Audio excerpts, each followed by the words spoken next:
right, so today I'll be talking to Jamie Reinhardt, who has been practicing meditation for 30 years. He has a meditation center called Shambhala Meditation Center in Asoke here in Bangkok.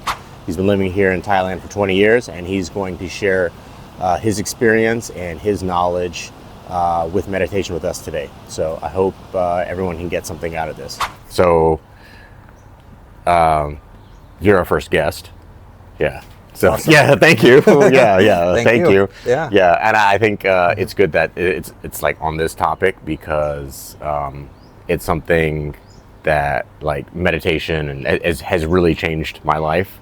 I mean, and we can talk about that briefly. But so the things that I want to talk about for these podcasts is kind of the three we talked about on the phone, but like the three kind of pillars of what Tiger Eye is. And I think just briefly from seeing like the chickens in the back and kind of the vibe here, what it's about, and the Muay Thai martial arts training, the kind of connection to nature and self-sufficiency, and then also kind of the internal development, and so that's the meditation and other things that come alongside with that. So you briefly were telling me about how you got into meditation. It was just invited a friend, or what was how'd that all start? Well, that wasn't how I got into meditation, but that was how it started here. In Thailand. Okay. Yeah. Well, how did it start? How to start? Yeah. How'd you get into meditating? Period. Okay. Yeah. Well, I don't know. I was interested in kind of spirituality, I guess you could say. In high school, my parents were into kind of like New Age stuff. Oh, okay. And like self-hypnosis and stuff like that. So I kind of grew up around it, and then I fast forward, I kind of was checking out courses in university, and kind of seeing what different things were about, and I'd taken a few classes actually on Buddhism, and there was one teacher in particular that was a student of the in the lineage where I started practicing.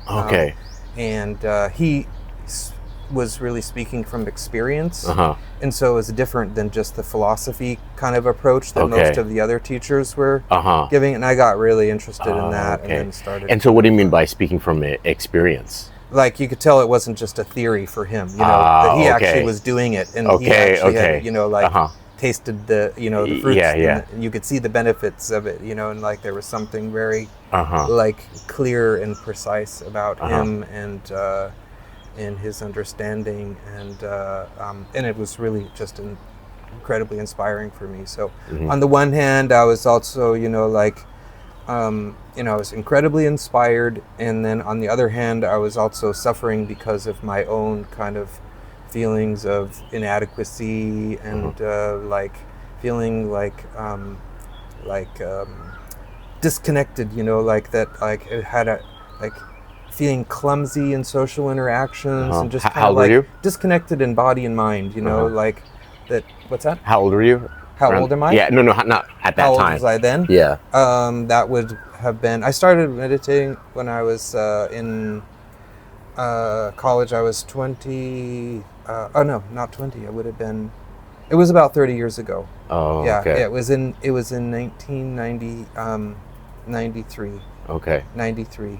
Yeah. Okay. So I started meditating in a Kundalini yoga tradition first, but it was just kind of like, there was an opportunity to learn meditation, and there was a guy that was coming to the campus, and so I started doing that. Okay. But I didn't really feel the connection to that. So then when I started learning about this other approach, then I was really fascinated with that, and I was kind of it was just hungry for more, And like you said that your parents were kind of into New Age things, self-hypnosis, which actually I had a period that I was really into self-hypnosis when I was competing. Oh, yeah? Yeah, and I hope that I can take some more time, because I think it's actually very beneficial. But did your parents ever meditate or teach you to meditate, or encourage that at all? No, they were listening to self-hypnosis tapes. Okay. And They weren't really meditating per se, themselves, but I kind of like dabbled in it a little bit with that kind of, listening to the tapes. But it didn't really take hold, didn't really take root. It was more like my background is in Christianity. Okay. And so it was Were more your parents like, Christian though, as well? Yeah, I grew up as kind of like a kind of new age spirituality Christian. Okay. So they weren't really like Orthodox or anything, but I did grow up going to like Bible school and and going to church. I was an altar boy. And, and so anyways, I remember like prayer, like nighttime prayer before going to bed. And it kind of stood out to me, like later in my life, like I remember actually that time when I was younger and I was praying, like before I would go to bed, like that there was something that was different about my quality of my experience. So I noticed that there was something, like about that. And so it's kind of like started my, searching, when I was looking for answers, then it was like, oh yeah, I remember there's something about this, I think, that makes a shift, makes a change. So then you started meditating, kind of got into it when in college, right? Yeah. Late teens, early 20s. Yeah, exactly. And then when did you move to Bangkok? I moved to Bangkok in 2006. Okay. I'd lived here once. Like mid-20s then? No. I was 30. I'm 53 now, however long ago. Roughly 20 years ago. Okay. Yeah. Okay. And were you meditating regularly at that point? Yeah, as well? Yeah. Oh, okay. Yeah. Like how often? What is regular for you? Regular is once a day. But like right now, I meditate a few times a day. Okay. So I do a morning session, like a afternoon, short afternoon session with work with my employee, and then also an evening session usually. So it's shifted a lot and changed a lot over the years, so I'm practicing Tibetan Buddhism, Vajrayana Buddhism. So the practice is like involving mantra recitation and visualization and stuff like that. So it's not just sitting, there's that kind of. Okay. And like, so now, how did you start this meditation center? Well, this is now the story with that. Yeah. So then when I moved to Bangkok, I had a friend that was from the community in the worldwide community, and I was talking to him like, hey, we should get together and meditate. And another guy that he knew, and it was like three of us that were saying we should, maybe we should meet. And it was just started. Was everybody meditating though, like on their own? Yeah, they were all they were meditating on their own. Okay. Me and these two other guys, and then it was like, sure, come over to my condo and like we'll, meditate. Like, we can do it at my place. And then it was kind of like, that somebody wanted to invite somebody else, and then it kind of was like not so convenient to invite somebody that was not, that they didn't know me, and I didn't know them. And it was like this. Actually, it would be better if it was like in a community space. It wasn't in my private space. More inviting for people. So it kind of evolved like that, and it's been through so many different changes. Like and what year was this? Reincarnations. It was shortly after I moved here, actually, in 2007 that it started. Okay. Yeah. Okay. Yep. And now, like, what is the meditation center as it today? We've got a small room that we've divided up into like the lobby area and the meditation hall. It fits about 25 people is like really jam packed, Okay. So it's kind of a small space, but it works. But you get 25 people at one time sometimes? Okay. Like we'll have a visiting teacher sometimes. Okay. And like, sardines. Yeah. Okay. But for the most part, it works perfect. It works well for us. Okay. And like for the people that come, like, what is everybody's background that are coming to the meditation center? Like, are you people that live in Bangkok, tourists? Like, what's all of that? Okay. Yeah. Yeah, that's one of the things I really love about the community here in Thailand, in Bangkok. I mean, you know, in our center, is that it's people from all over the world. It's people from different countries, different cultures, different backgrounds. It's people that are living here and people that are passing through. So all of it. Okay. Yeah. Well, I will come by sometime. Okay. Are you there every day? Well, I use the space for my office. Okay. But we don't have classes every day. Oh, okay. So what's the schedule? What's like for people who want to come and meditate there? What's the schedule and how does it work? So we got a schedule on our website, a calendar on our website, and we've got Wednesday a reading, meditation, and discussion class. So we're reading a chapter from a book, meditating together, and then have discussion Wednesday in the evening, 6:30 to 8, and then we've got the Sunday drop-in meditation, and then we've got a few other things that are kind of like, you know, sometimes they're happening, sometimes they're not. There's a Zen group that's meeting right now. That's just a temporary thing. So there's a guy that's part of our community that's trained in Zen, and so he's offering classes when he's here, but he doesn't live here full time. Okay. And then so we have visiting teachers sometimes, and so we have courses.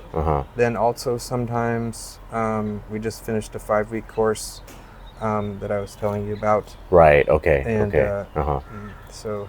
Yeah, stuff like that. But pretty much Wednesday and Sunday is the thing that we've... That's the schedule on our calendar right now that's kind of like the fixed schedule. Okay. And what percent is expat, foreigner, tourist, and what percent is Thai? Are there any Thais that come? There are some Thais. Okay. Yeah. Okay. And what's their background usually, the Thais? International. Oh, I mean, like people that speak English and have they've had some exposure to living abroad or something like that. Okay. Occasionally we get some Thai people that are just, you know, like local Thais that are kind of curious. But for the most part, they don't usually stick around. It's more kind of like a curiosity thing. Okay. Okay. Yeah. And is there a certain tradition or school that you guys follow or are connected to? Okay. Yes. Yeah. What is that? Yeah, so Shambhala is a Tibetan Buddhist lineage. So it's a Mahayana, Vajrayana Buddhism. Okay. And has this been the case like the whole time since you had the meditation center? Yeah. Oh, okay. Okay. So, like I have been meditating now for maybe like 8 years, because I grew up, I would say, someone with a spiritual curiosity, right? Just maybe a natural inclination. And I grew up in a Muslim family, and I would say generally quite an observant Muslim family, but you know, pretty moderate. And I was just, you know, interested in the idea of wanting some kind of practice to be able to, and I don't even know how to kind of phrase it, but like see beyond, right? Tap into something, you know, and not just be like theory, right? And I didn't really start meditating like very consistently or in a disciplined manner until I started working at my first like proper corporate job, and I got really, really stressed. And you know, when I was meditating, I wasn't doing it for the stress relief, right? It was like just some kind of escape almost, right? But one of the things that I noticed after some time, right? Because it wasn't like immediate. Like I might feel a little bit better right afterwards, but after a few weeks, where it's like, oh, it's like I had taken like medication or something like that. You know, like it's something like it was a very, very profound change in me that was like, okay, there's no going back from that. And you know, and since that time, I have kind of fluctuated in my discipline with it, but for the most part, I have meditated every day. You know, since that period. Like, yes, there have been days where I've had gaps, but I would say for the past it was like 8 years, I would say 90 to 95% of days I have meditated, even if it's for a small amount of time. And for me, the kind of sweet spot, or I would say I'd rather the effective dose for myself is 45 minutes to an hour per day.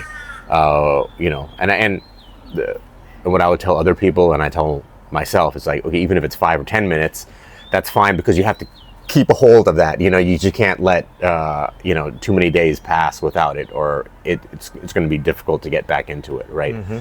Just gotta kind of hold on to the thread however you can. Yeah, but for me, like 45 minutes to an hour, so that's kind of a basic of my meditation practice. How now, and the reason I'm bringing this up from when I was asking about, you know, has it always been like Shambhala meditation with you, is because I have not really kind of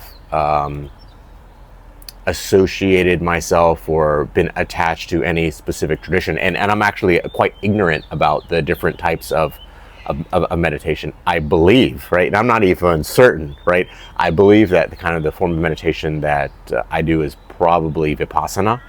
And I mean, you can probably help clarify, but because basically what I will do is first I will set concentration, right? And that concentration being, you know, awareness of my breath, right? And then once I feel like I'm relaxed and concentrated, I will then take that kind of concentration, like I'm warmed up, and then take it to my mind and just observe my mind and what's going on. And then when I've done that enough, like I said, that 45 minutes to an hour, I can begin to kind of separate myself from the dialogue and all the craziness that can go on, you know. So would that be like kind of what would that fall in any tradition, or is that just like kind of baseline, you know, basic meditation there?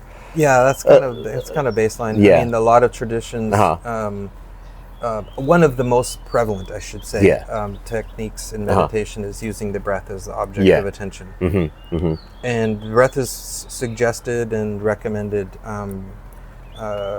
because it helps you to get you grounded and out of your head and into your physical, observing your physical body. So it helps to kind of soothe the mind. The breath can be very soothing to the mind, and then it helps to get you into the body and into the present moment and the here and now, you know, which is what we want. So and so in your practice, like, what does meditation look like? How long does one typical session for you last? Just, you know. Well, it depends on the day, it depends on the time, but like it can be like hour and a half. Or, or like what would you like to do like daily, as kind of like, I got to do this at a minimum, you know? What would that be for you? Well, I think the most important thing is the morning practice. Okay, because, you know, that sets the tone for your entire day. I agree. And I feel like if I don't do it in the morning, I am at risk of, you know, just being like, well, I got to do a little bit at least before I go to sleep, right? As opposed to actually having some dedicated time for it in the morning. Yep. So I do some chanting. So we have the morning chants. Okay. Then I do some breath work. And then I do my just a calm abiding meditation, you know. The breathing on the breath, and then from calm abiding. It's called calm abiding, shamatha, or shine. Calm abiding meditation. Okay. So mindfulness, awareness meditation. So it's, in other words, just, you know, like sitting meditation, focusing on the breath, not involving visualization or mantra recitation. So setting up that base first of that, you know, like, just kind of like calming the mind, stilling the mind, you know, checking in with yourself, you know, like, and then from that, then suggested to do that before just jumping into, you know, like the other practices, which are like the tantric, you know, methods of with the mantra recitation, visualization. So then, like, how many methods do you commonly use and do you use at the meditation center? It would be the calm abiding, right? Which is like, I guess, focusing on the breath, with that kind of what I would like to do, right? The baseline. And then visualization, what are you visualizing? Could it be anything? Yeah, I mean, like deity, is like Avalokiteshvara, like the Bodhisattva of compassion, like, so it's kind of like the skillful method of Vajrayana is like tuning into that energy of like, there's different kind of aspects of energy of awakened mind. Vajrayana is the tantric. Tibetan Buddhism. Is tantric Buddhism. Tibetan Buddhism is tantric Buddhism. Yeah. Okay. Yeah. Sorry. Yeah. Go on. So, anyways, it's usually visualization is usually focused around the deity.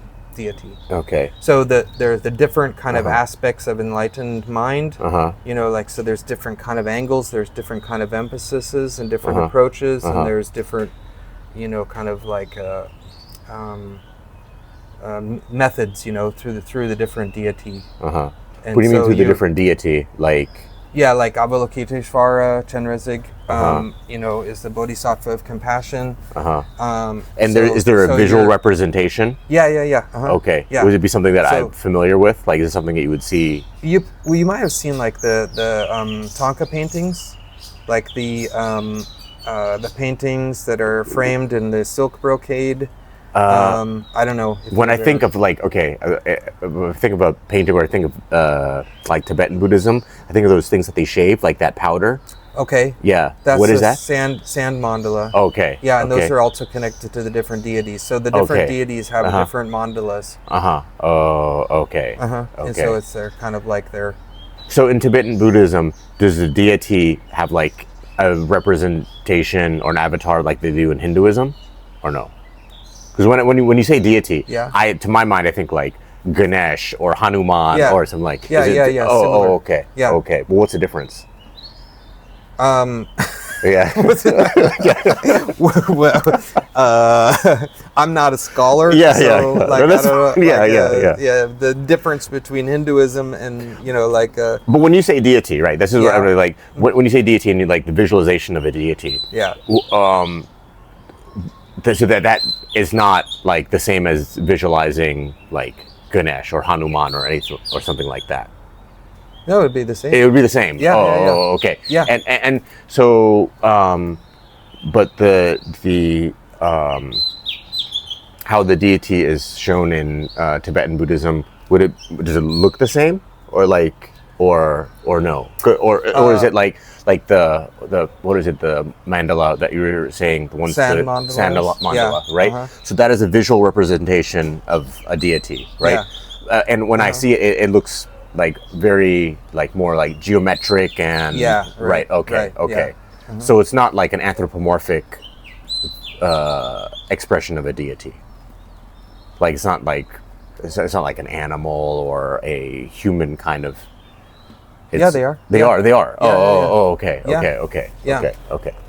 Okay. And so there's the calm abiding, which is kind of calming the mind, focusing on your breath, right? There's the visualization of a deity, and can it be visualization of other things as well, or visualization is usually of it's usually deity? Centered around the deity. Okay. Usually there's some kind of there's a process, like of establishing it's like in the sand mandala, what you have is like their whole compound. Okay. Like this, it's like the compound, of the deity. So it's got like the entryway, like and what in that direction is there, and what's in that direction is there, in that direction. Okay. And then it's maybe there's different people that are also a part of it. Like interesting. Okay. Yeah. So that's so the visualization on the deity, like what is the kind of because from my personal experience, but like focusing on the breath, I can see that it calms me down, and it begins to bring my my focus that I can maybe bring into other things and observe my mind. With the visualization of the deity, then what are you trying to? It just sounds weird to say what are you trying to get out of it, but but what is the kind of benefit there, the difference? Yeah, totally. Well, I mean, the thing is that you have to have that basis. So what we practice at the Shambhala Center is just calm abiding meditation.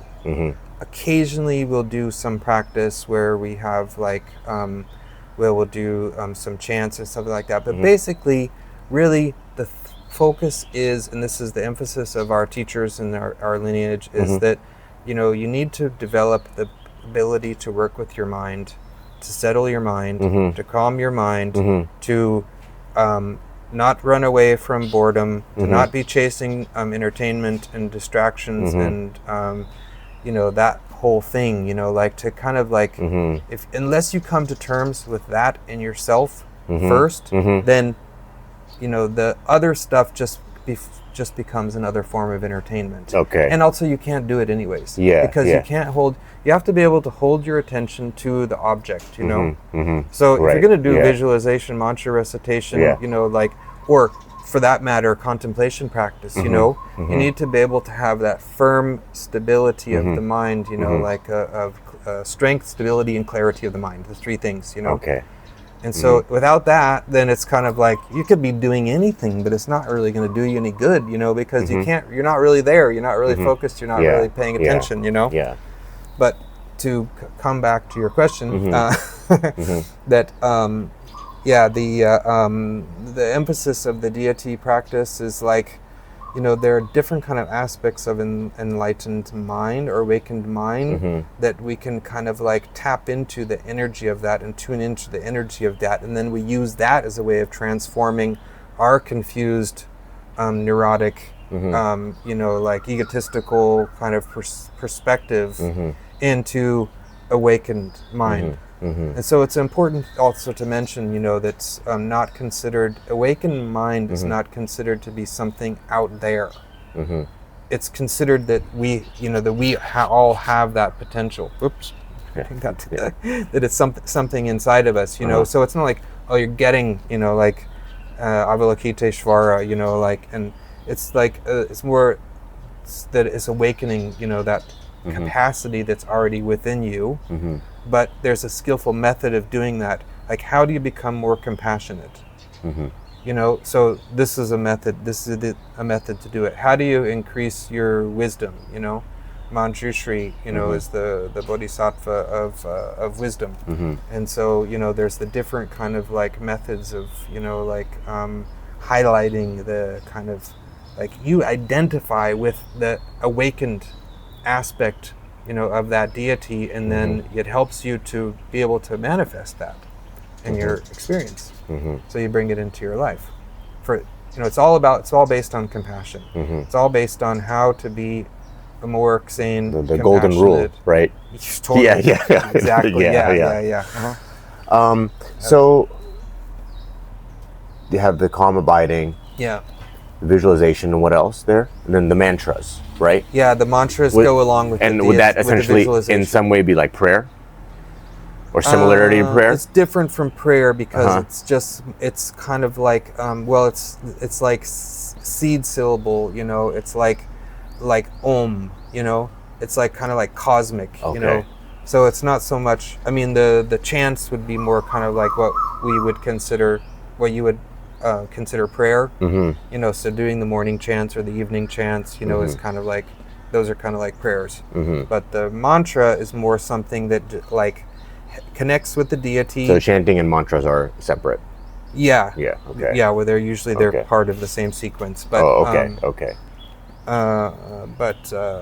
but yeah, the mantra is something that's connected to the deity. So, Chenrezig Avalokiteshvara, you know, has a certain mantra, like Om Mani Padme Hum is one of the most famous ones. So that's that's, you know, kind of like the visualization of Avalokiteshvara or Chenrezig, and then that goes along with the mantra Om Mani Padme Hum, and that kind of like, you know, it's like the deity has the body, and then it also has a speech. So the speech is the mantra. Okay. So, and then are there any other forms of meditation that you practice at the meditation center?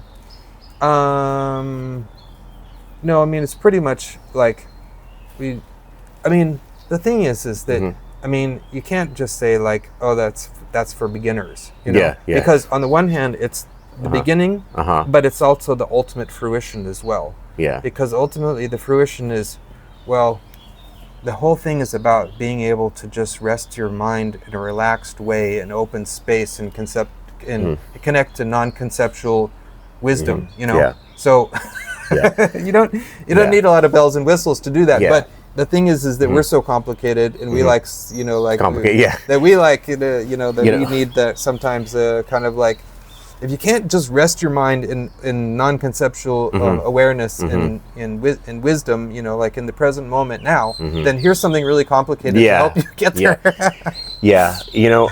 When you say this, it's funny. I like, for me, I have always kind of like, for me in martial arts, like I see a lot of parallels with other things. And like, when you say something like this, I'm like, I think about like, fundamentals, right? It all comes down to fundamentals. Like, the fundamental, like your footwork, things that I would teach people on day one, you should be doing that on, day 1000, right? And you have these more advanced, complicated things that you can do, right? But they're just really kind of the tip of the iceberg. You just really, like, the core of it kind of still stays at the fundamentals. Yeah, that's the foundation. The foundation, you can't have a like a beautiful palace if you don't have a firm foundation, right? Yeah. The whole thing crumbles. Yeah.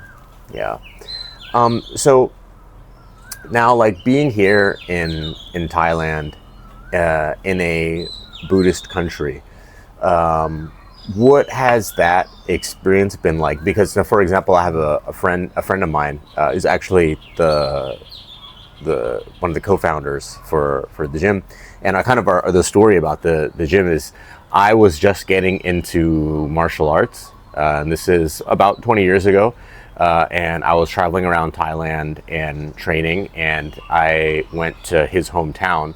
We knew each other from international school in Malaysia, like in the late 90s, and I was going to his hometown to train at a Muay Thai gym, and he had ordained to become a monk, and at the Forest Monastery in Ubon. You're familiar with it?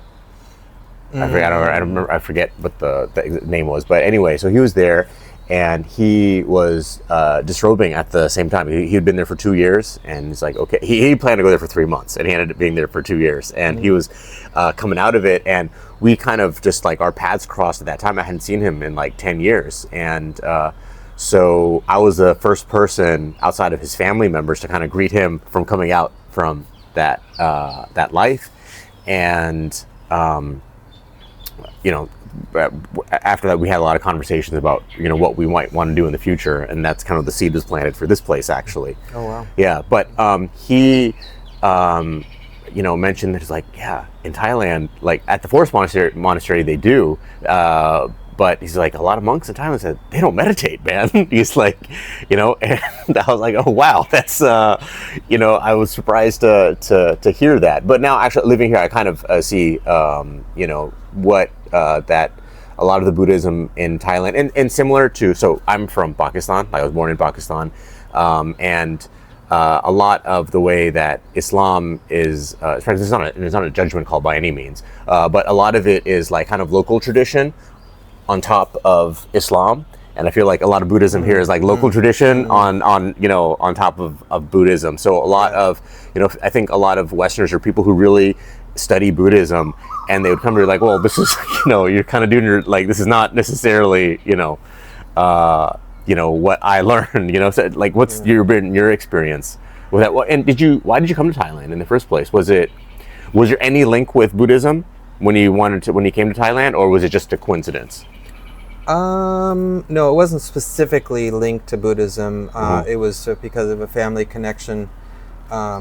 As I was telling you, my oldest son is Thai. Oh, his mom's Thai American. Okay. Yeah, so we were coming here. I was coming Got here it. for vacation and stuff, and liked the place. And so it wasn't specifically about Buddhism, but there was definitely something about the vibe here, and the fact that it's a Buddhist country that was like, wow, this is something special, Okay. Yeah.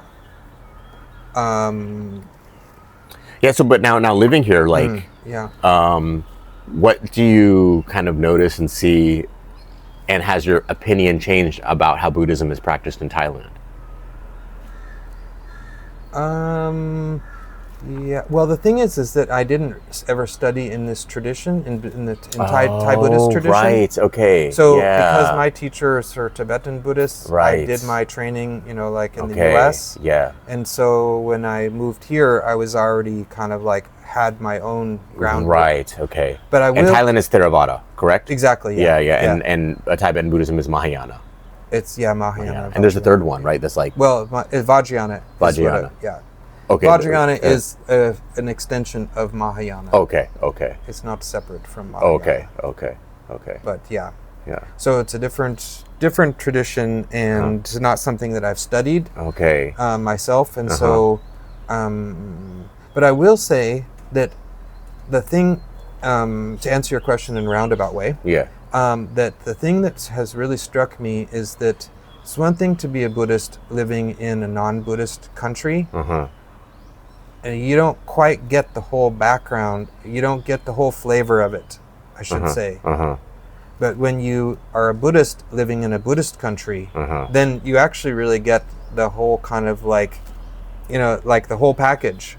So it's been one of the benefits of living here is that, there's so much connection with like non-aggression and patience and generosity and that's just, it's even if people aren't practicing Buddhism themselves here, it's just part of the culture, and so like it's just part of the the background of like it's just the way that people live, know that you can't really even separate those things from the quote unquote religion, you know? So that's been incredibly helpful for me. Right. Yeah. Because the first 10, however long it was, years, a little more than 10 years that I was a Buddhist in the U.S., I didn't have that, the cultural aspect. I mean, you have Sangha, you have your community of your practitioners that are in your organization, the people that are practicing alongside you, and that's really important. But it's also then the cultural aspect is just something like when you're just going about your day-to-day activity, like you're interacting with the cashier, people are just like, that's their mode of operation, like so that's been one of the cool things about living here.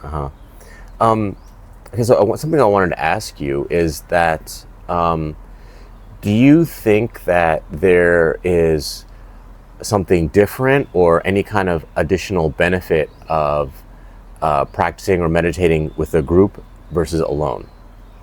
And how and why? I recommend both. Because with a group you get a synergy. And so you get a boost for your practice. But you don't want to just only rely on that group energy to sustain yourself. You need both.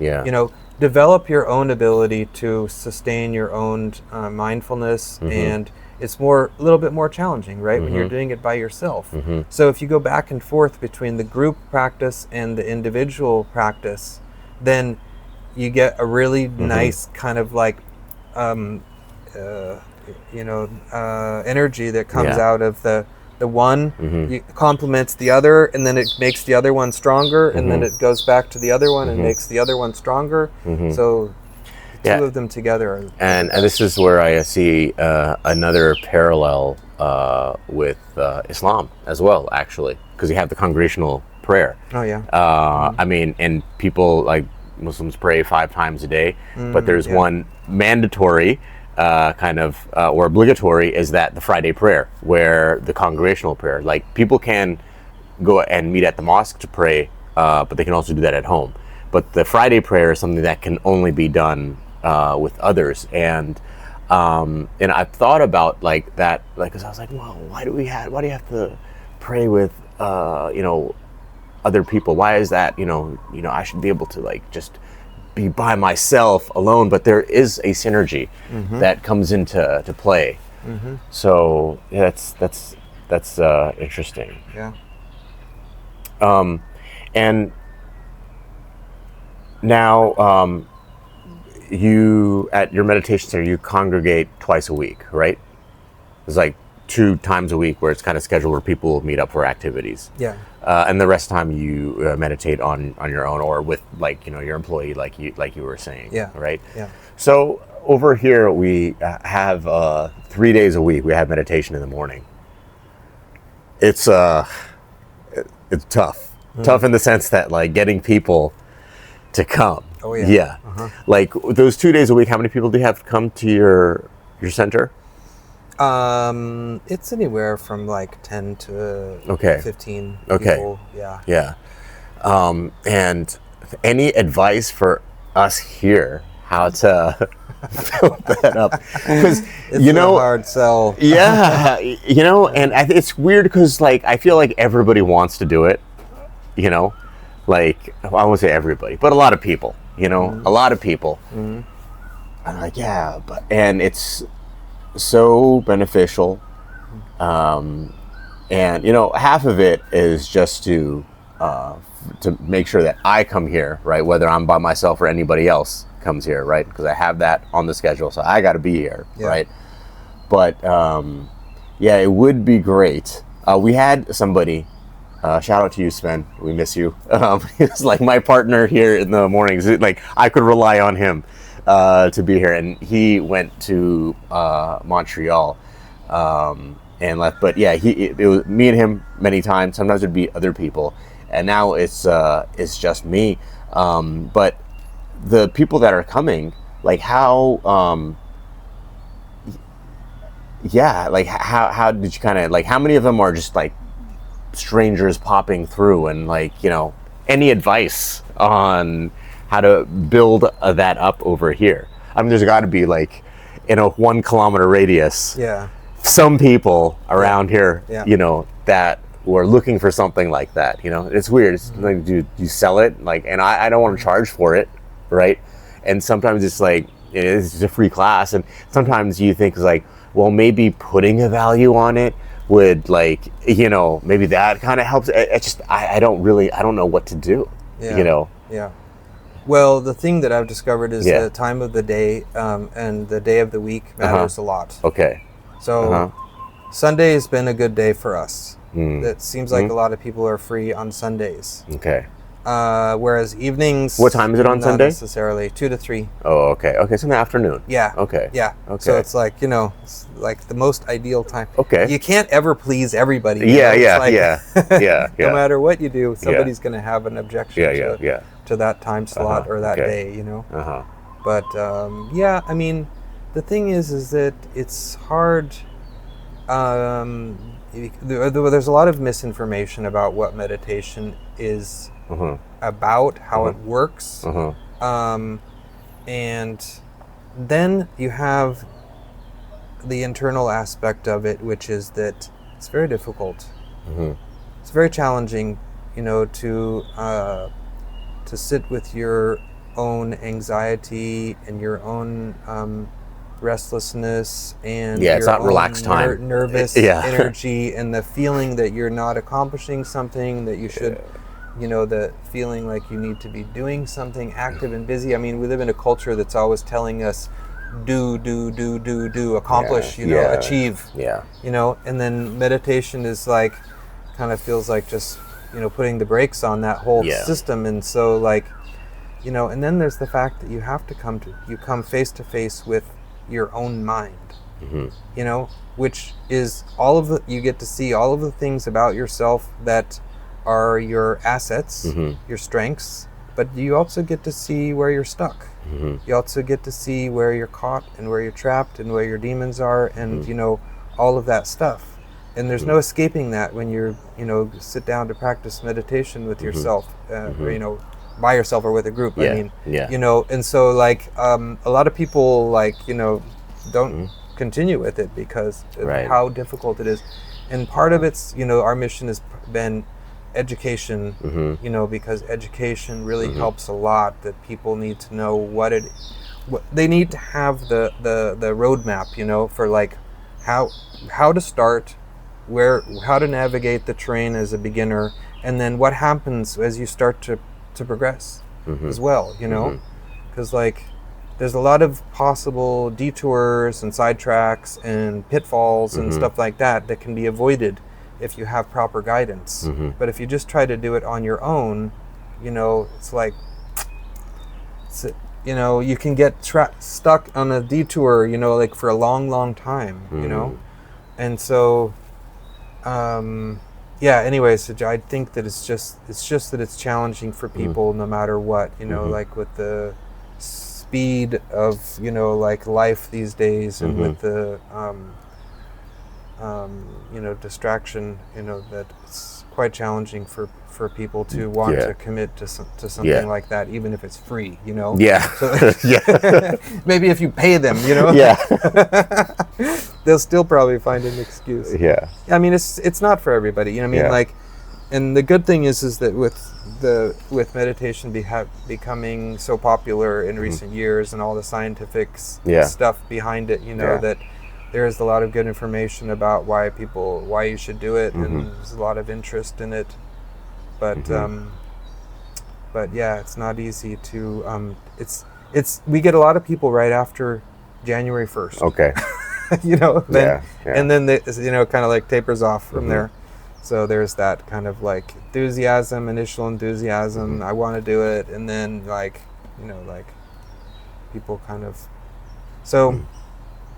Yeah, I mean, it's great if everybody, you know, was able to practice meditation, and to the extent that anybody can bring a little bit more sanity and wisdom into their life, you know, just even little tiny bits, you know, from sitting for short periods of time or something like that. It's definitely.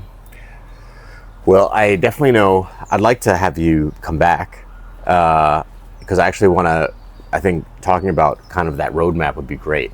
Yeah, I think a lot of people could benefit from that, including myself.